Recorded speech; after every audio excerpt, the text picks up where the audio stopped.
Hola hermanas, un gusto que estén con nosotros compartiendo esta tarde. Y bueno, como siempre, la tarde de los cuentos, así que dentro de un ratito van a escuchar la voz de Aide narrando el relato que tiene para hoy. Pero yo quiero decirles que la palabra la hemos tenido desde el comienzo de la creación.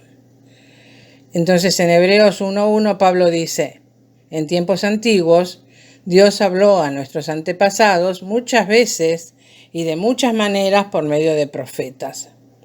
Ahora en estos últimos tiempos nos ha hablado por medio de su Hijo Jesús, y cuando sigue en el versículo 3 dice: Él es el que sostiene todas las cosas con su palabra poderosa. Al principio Dios habla directamente a su pueblo. Esa palabra es generadora de vida, de sentido, de orden, y la historia de la salvación comienza con las promesas de Dios a Abraham. Después vendrá la comunicación a Moisés, dándole la misión de liberar a su pueblo. Aquí la palabra empodera, capacita y libera. Más tarde, Dios utiliza a pastores, profetas, reyes que levantan su voz para comunicar la voluntad de Dios. Esa palabra edifica, corrige y crea una nueva realidad de acuerdo a su voluntad sanadora y liberadora. Pero también encontramos en la Biblia la frase: el Señor me habló. Y nos preguntamos cómo ese oyente percibe lo que el Señor quiere transmitirle. Hay señales claras y contundentes para que ese mensajero anuncie una realidad de salvación al pueblo. Hoy seguimos oyendo la voz de Dios a través de nuevos profetas que nos anuncian el mensaje de salvación. Y entonces nos preguntamos, ¿por qué Jesús enseñaba con parábolas? La misma pregunta que le hicieron los discípulos. Jesús dice que enseña usando parábolas para que comprendan su mensaje solo aquellos que han aceptado a Dios en su corazón. Y para que los que tienen endurecidos sus corazones y han cerrado sus ojos no puedan entender. Comprender el mensaje de Jesús significa ser un verdadero discípulo suyo. Y no entenderlo supone que no se está realmente comprometido con Él y por ende no podemos recibir su ayuda ni la de su mensaje. En Mateo 13 dice: cuando las multitudes se juntaron en la playa, Jesús les habló muchas cosas por parábolas. ¿Y qué es una parábola? Es una historia simbólica que enseña las verdades del Evangelio al compararlas con cosas terrenales. Son breves narraciones dichas por Jesús de Nazaret que encierran una educación moral y espiritual. Pero ¿cuál era el propósito de Jesús al hablar con parábolas? La finalidad era enseñar cómo debe actuar una persona para entrar al reino de los cielos. Y en su mayoría revelan también sus misterios. Enseñar su mensaje a sus discípulos y simultáneamente ocultárselo a los incrédulos, lo leemos en Mateo 13, del 10 al 13.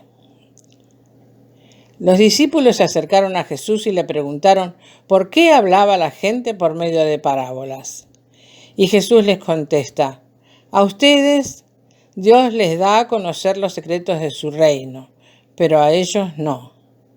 Y en el versículo 13 dice: porque ellos miran y no ven, escuchan, pero no oyen ni entienden. Y les dice la parábola del sembrador que ya conocemos. Pero entonces, ¿qué reacción podrían tener las personas al escuchar esta parábola sin conocer la explicación de su significado?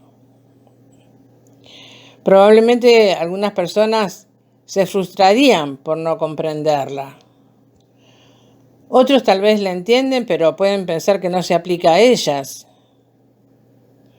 Otros se quedarán meditando y harán preguntas hasta comprenderla y saber cómo aplicarla a su propia vida.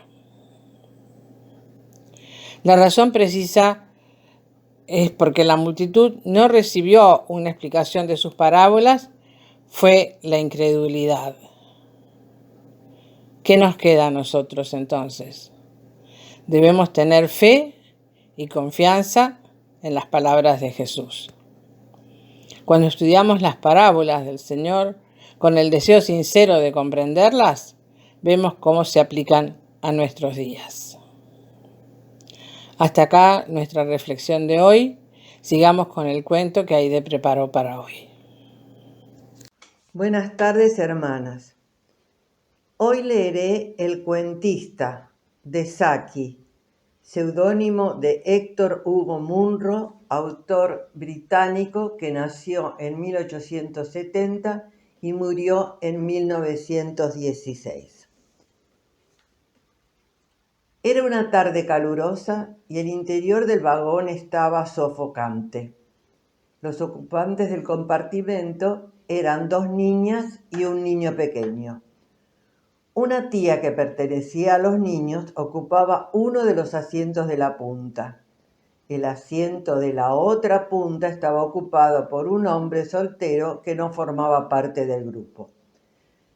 Tanto la tía como los pequeños practicaban un tipo de conversación persistente y de corto alcance, que hacía pensar en los esmeros de una mosca que no se desalienta por más que la rechacen. La mayor parte de las observaciones de la tía parecía comenzar con no, y casi todos los comentarios de los niños empezaban con ¿por qué?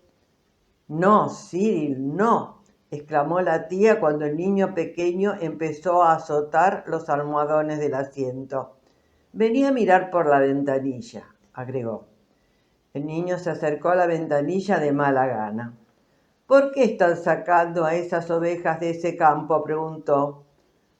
Supongo que se las están llevando a otro campo donde hay más pasto, dijo la tía. Pero hay un montón de pasto en ese campo. A lo mejor el pasto del otro campo es mejor, sugirió la tía. ¿Por qué es mejor? ¡Uy, miren esas vacas!, exclamó la tía. En casi todos los campos a lo largo del trayecto habían visto vacas o toros, como si fuera algo extraordinario, lo aclaró. ¿Por qué el pasto del otro campo es mejor?, insistió Cyril. El soltero iba frunciendo el entrecejo. Era un hombre rígido y antipático, decidió la tía en su interior.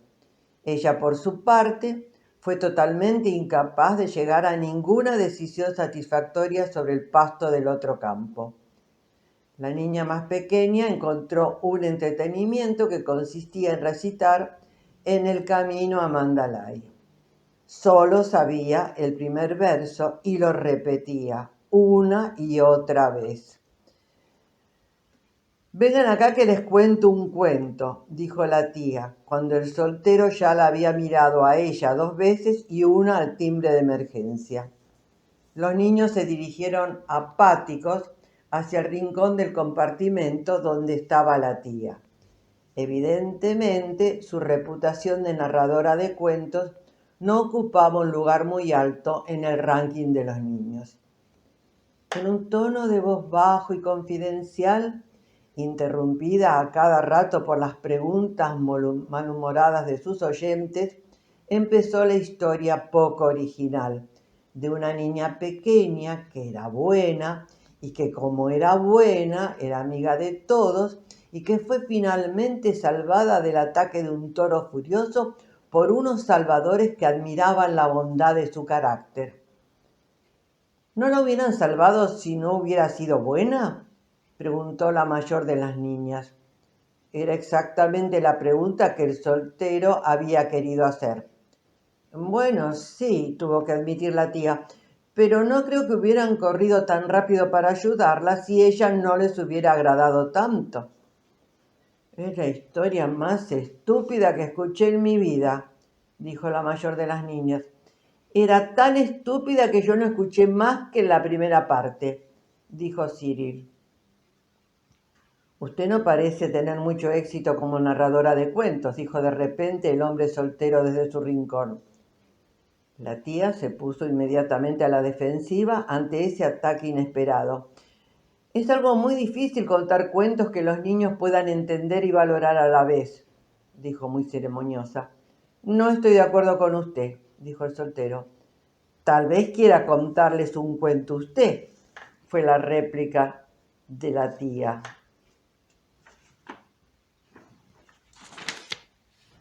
Cuéntenos un cuento, pidió la mayor de las niñas.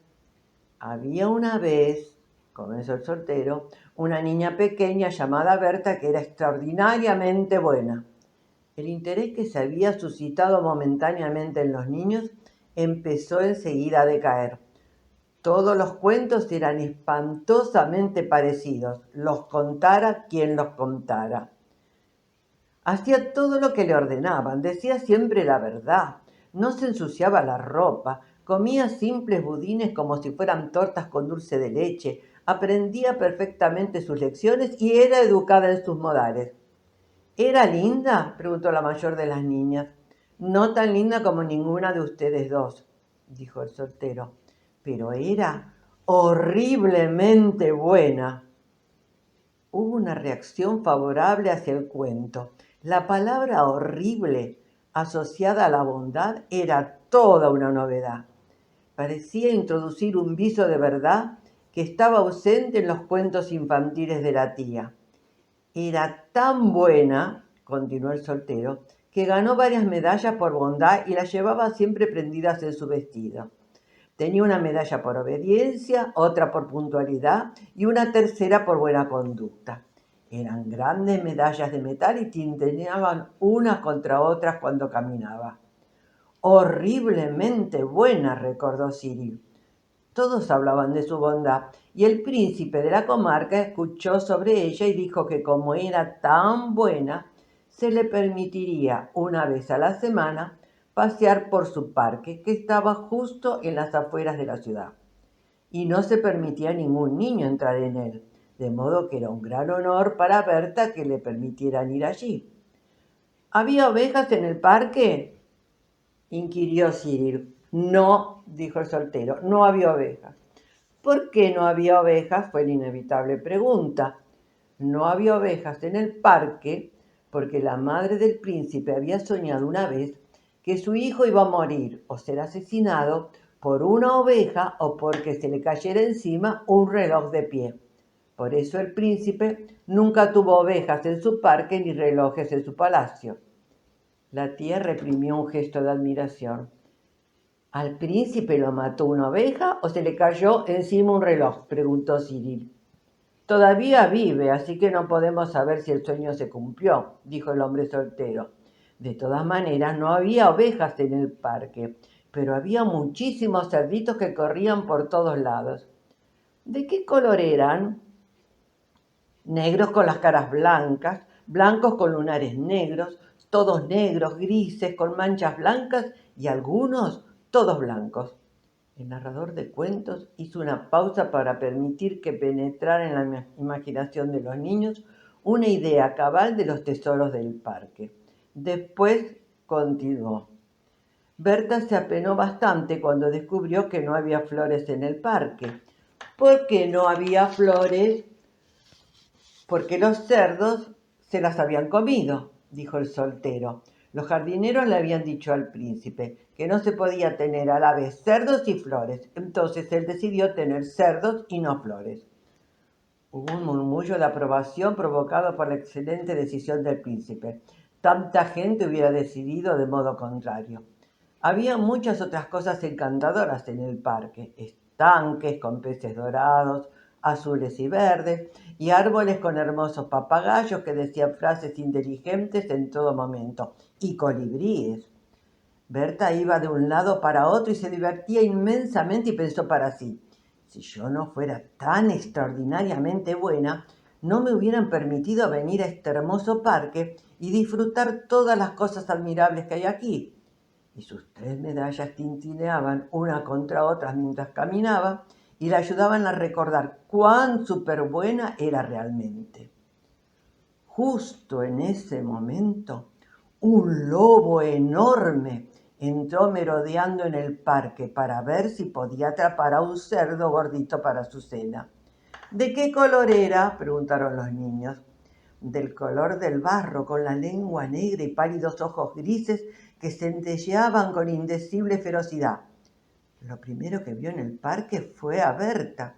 Su delantal blanco estaba tan limpio que se lo podía ver desde muy lejos.